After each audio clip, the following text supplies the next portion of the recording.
नमस्कार, मी कोमल आवडकर शिंदे। आजचा विषय आहे स्त्री आणि तिचं घरातलं कष्ट।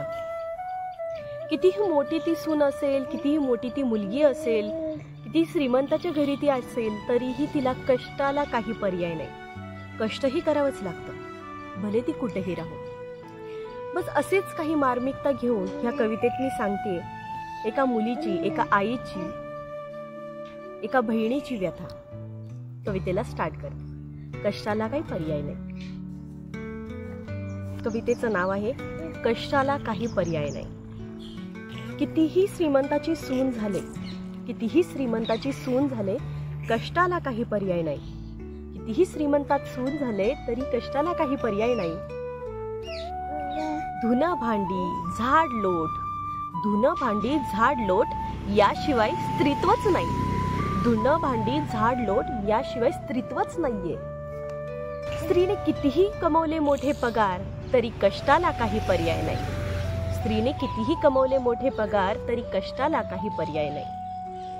आयुष्य बाईचं, कसलं आयुष्य बाईचं, सर्व झोपल्याशिवाय ती झोपतच नाही। कसं आयुष्य बाईचं, सगळे घरातले झोपल्याशिवाय ती झोपत नाही। सर्व घर व्यवस्थित ठेवूनही, सर्व घर व्यवस्थित ठेवूनही तिची कदर मात्र कोणालाच नाही। सर्व घर व्यवस्थित ठेवूनही तिची कदर मात्र कोणालाच नाही। स्त्रीने कितीही गाठले मोठे हुद्दे, स्त्रीने कितीही गाठले मोठे हुद्दे तरी घरकाम मात्र चुकत नाही। स्त्रीने कितीही गाठले मोठे हुद्दे तरी घरकाम मात्र चुकत नाही।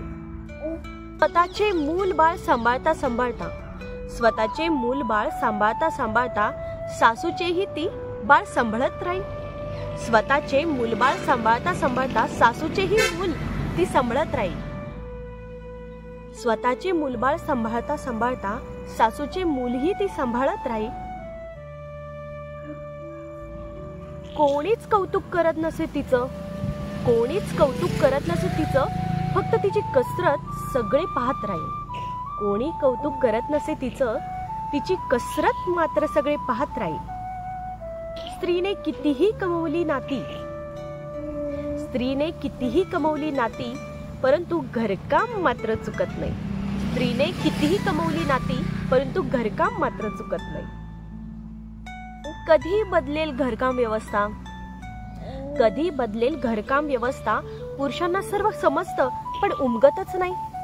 कधी बदलेल घरकाम व्यवस्था, पुरुषांना सगळं समजतं परंतु उमगतच नाही। बर सर्व घरकाम व्यवस्था राहू दे पुरुषांनी, सर्व घरकाम व्यवस्था राहू दे पुरुषांनी, पण तुमच्या आदर कौतुकाची ती वाट पाहत राहील। तुमच्या आदर कौतुकाची ती वाट पाहत राहील। तुमच्या आदर कौतुकाची ती वाट पाहत राहील।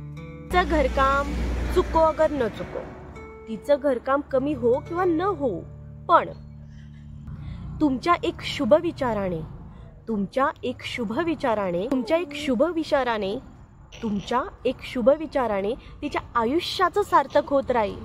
म्हणून सांगते, तिचा आदर करा, कौतुक करा, याशिवाय तिला काहीच नकोय। सांगण्याचं तात्पर्य एवढंच, कुठलीही स्त्री जन्माला आली की तिचं कर्तृत्व, कष्ट, कर्तव्य ह्यामध्ये ती उतरते, परंतु एक तुमचा आदर, एक तुमचं कौतुक, तिचं आयुष्य सार्थक होऊन जातं।